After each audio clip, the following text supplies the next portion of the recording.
How's it going, everybody? I'm Jeff Slickey here at the Irv Newhouse building in downtown Olympia with State Senator Drew McEwen representing the 35th. How you doing? Great. Thanks for coming. First day of session, kind of like the first day back at school, seeing folks you knew, meeting some of the new people, and this is going to be a really interesting session. It's a long session with a new governor. That's been a long time since that happened. It has, yeah, since I was first elected. And speaking of, this is a great office here. We're on the third floor, outlooking the Capitol campus here, and I can see all around it some of the history that you've had in the House of Representatives and now as a state senator. It's really cool to know like how much you've been able to help out the folks in the 35th and some of the bills that you've advocated for and turned into law. So it's just a really cool place to see and also know how accessible you are to the people that are just in the 35th, not just a stone's throw away. So what's it look like for you here this session? What are some of the priorities that you want to bring back to the 35th? What are some of the concerns that you're having? Well, yeah, certainly concerned on what the budget numbers are. Yeah. And this isn't a situation where what existed in 2007, 8, 9 when we had the financial crisis. And right. I was not in office then, but those budget ramifications lasted for a few years. But what is happening today, again, we have record revenue growth in the state, but yet we find our state budget roughly, depending on how you want to look at it, $8 to $12 billion Sure. Upside down. And really what it is, it's in my opinion, it's an overspending. And it's a misuse of one-time money, and that's all those things have come home to roost now. And the example I like to give would be no different than if my wife and I sat down at the end of the year and we're going to make our budget for the new year, and I want to have a Ferrari and she wants a Lamborghini, and yeah, we have an $8 million deficit. That's what's happened in the state of Washington. We've spent so much money and have had this huge wish list, and so now we have a deficit because we can't meet this huge increase in government that's occurred over the years. And, having said that, so that's a concern. I'm energized a bit by Governor-elect Ferguson. He'll be governor here in 2 days. But that he said, he's proposing massive cuts. And that is something, I should say cuts, really reduced spending. Because it's not looking to gut programs. It's like, hey, we've got to slow the growth of government. Sure. And I'll give him credit. I mean, I'm on the opposite side of the aisle, but that he's taken that pragmatic look that we cannot continue on this trajectory and be sustainable. It's just not possible. So I'm embracing that. We'll see what happens as we continue through the process here, but that's certainly the biggest challenge we have ahead of us. And, always looking out for the rural economy as well. And oftentimes in my predecessor, Senator Tim Sheldon spoke of this often, that the divide that's in the Democrat Party between urban and rural is real. And we still see that today, and that oftentimes policies that might be more fitting in King County do not work in the Mason County parts of the state. So I'm always looking out to protect our interests there. So when you talk about the spending or the one-time spending, is that still holdovers from when there was the infusions of COVID monies where the government grew in certain aspects and it hasn't been ratcheted back to reflect kind of what's going on now? Whether, I guess an example might be how a lot of companies work remotely and then everybody kind of bought into that, and now you're seeing a lot of companies trying to get back into the office. So they're trying to kind of, I don't want to say claw back some of the money, but get back to some point before the spending like that? Or? Well, that's a part of it. COVID relief dollars was a huge part of, when you look at one-time money that came in, but also there was intention by budget writers over the past few biennium in order to satisfy the fringe of their caucuses and of their party, that they instituted policy but didn't pay for it until later years. Those later years are now coming home to roost. Okay. And that's a big part of it as well. So they satisfied, in order to maintain their chairmanships or their leadership positions within their caucus. Okay, we're going to pass that policy, but we're not going to fund it for a couple of years, and those couple of years are now. So kind of like a balloon payment for folks in the real estate if they're sitting there with their houses and they're looking at it that way. Right. It's time to it's time to pony up. Pay the note. Yep. You mentioned Governor-elect Ferguson, and in some of his campaign missives out to the public there, he talked a lot about law enforcement and what he was looking at to help either fund or enable communities to get to better law enforcement numbers. In Mason County, it's 0.9 in the sheriff's department at least 0.9 per 1,000. What are some of the other things that you think that might be working off points, ways to find a little consensus at the beginning and build some goodwill and trust between everybody? Yeah, again, I welcome that increase in our law enforcement. We need to. We're 51st out of 51 jurisdictions, the 50 states plus DC is where that number comes from. And when it comes to the number of law enforcement we have on a per capita basis, and we do need to have more. Is money a factor? Yes, but I'll tell you what the other big factor is.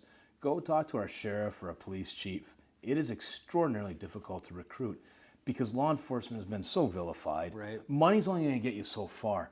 But if we continue to have an environment where this legislature is saying, law enforcement bad, why does a young person want to go into that career? And so we've got to change the culture too, and how we're looking at public safety.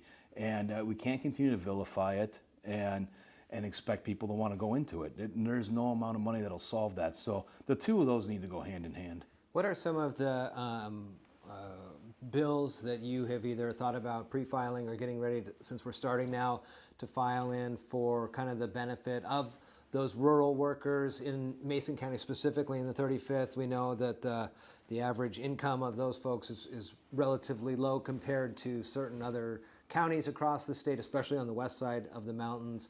What are some of the other ways that you can advocate for them and help give them some relief? Yeah, the biggest part of that are our capital budget dollars, where we can improve the infrastructure, whether it's at the city level or the county level, and you relieve some of the rate burden that is then experienced by, whether it's through property taxes or through utility rates. When we can make those investments into communities from our capital budget, and I'm proud of what we've done over the last decade, and along with my House seat mates, Dan Griffey and Travis Couture.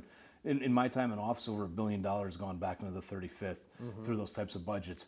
Those are things that you can do that have I don't want to say quick, but a relatively short-term impact that have long-term lasting impacts as well that are vitally important. So I'm going to continue to advocate for those things, working well with the city and the county to make sure we get those investment dollars back. And the reality is, the policies I'd like to change are not feasible in this current legislative makeup. So I'm limited in what I can do that's going to institute policy that I believe would make life better in a rural economy. And so for me, it's more about how do we stop things from, stop the bleeding and make sure that we don't have policies that get through that make it even more difficult. And one of them, for example, there's a rent stabilization bill being heard this week.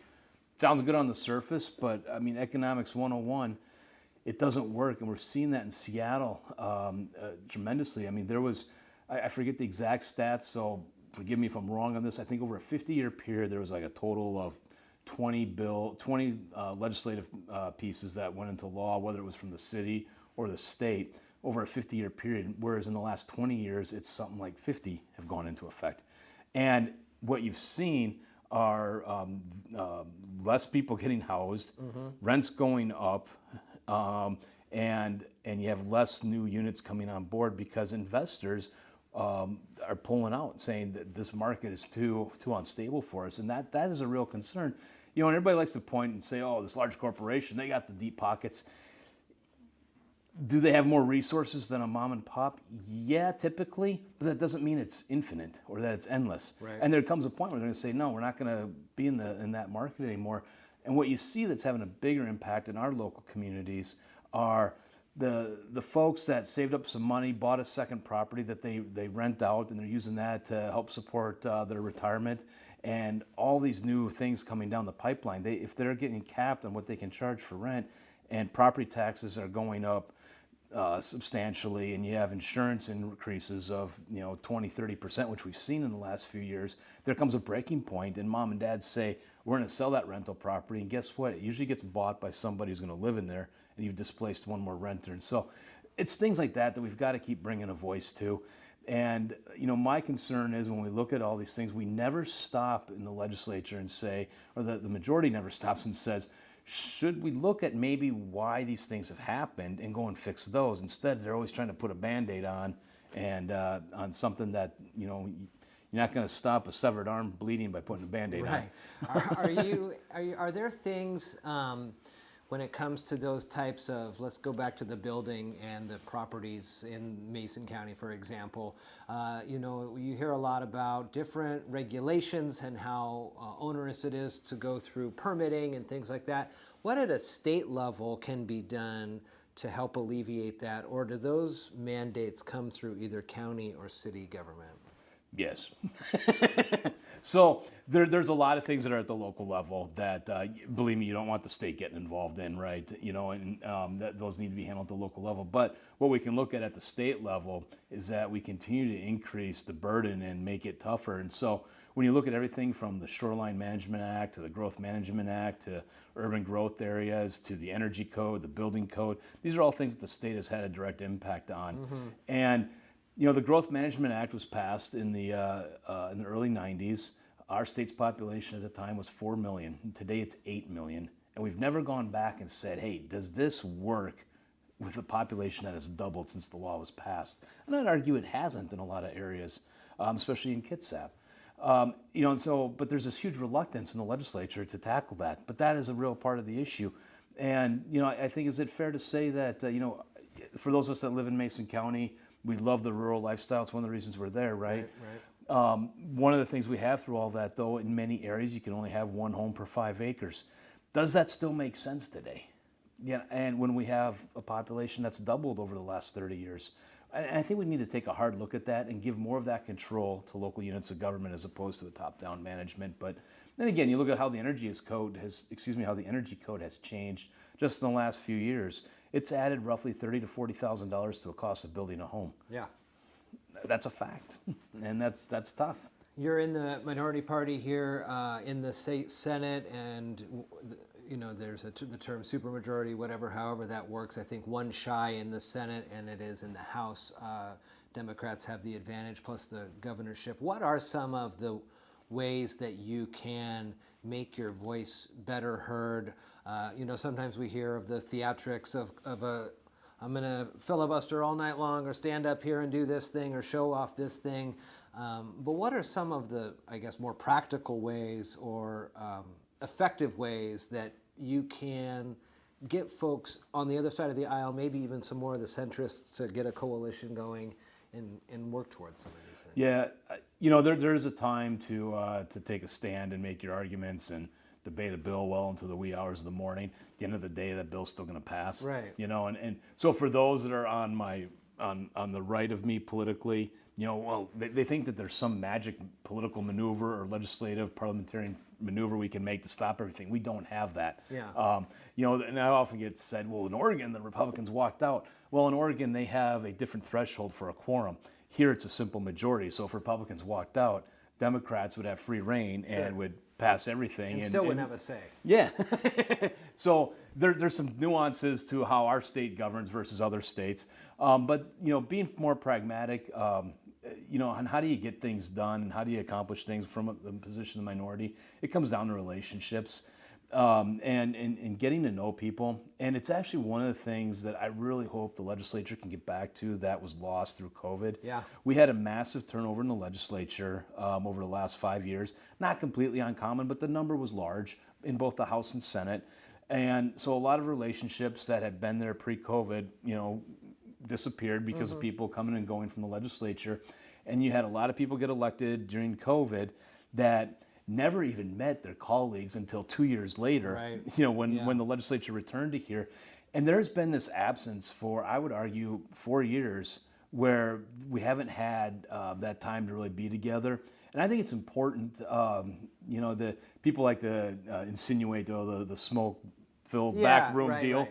There's something to be said for going out and having dinner together even when you're politically opposed, and you just get to know people on a personal basis. Sure. I long for having those days again where the legislature spends more time off campus doing those things. And when you nurture those relationships and people get to understand, I mean, I often will criticize Seattle, as you know, but you know, at the end of the day, more than half of our state's residents live there, and they've chosen that, you know, and it's important for me to understand, you know, why they view things the way they do, just as it's important for them to understand how the constituency I represent views things. And it goes both ways. And so the more that we can do that, I think the better it is for both parties, regardless of who's in control. We've heard those stories too. I mean, I guess current, but soon to be former President Biden, when he was a senator, would take the train in Delaware and he'd, ride with his Republican counterparts. Or when I had a chance to interview Congressman Kilmer, he would bring his Republican counterparts out here and show off what we have to offer here. And yeah, I mean, that does always make sense. A team, team building exercises, things like that. Maybe you guys can get a softball or a hockey team together and play something. I'm all for hockey. I know you are. I know you are. It's going to be a long session. There's going to be lots of opportunities for us to connect with Senator Drew McEwen here in the 35th. If you have questions, of course, send them to me and I'll get them out to him. He's always more than willing also to answer through his legislative aides and through his website, and I'll put the links to that in the show notes. But here, as we get session underway, very exciting with a lot of new moving parts here in the state capitol. With Senator Drew McEwen, I'm Jeff Slakey. Thank you. Thank you, Jeff.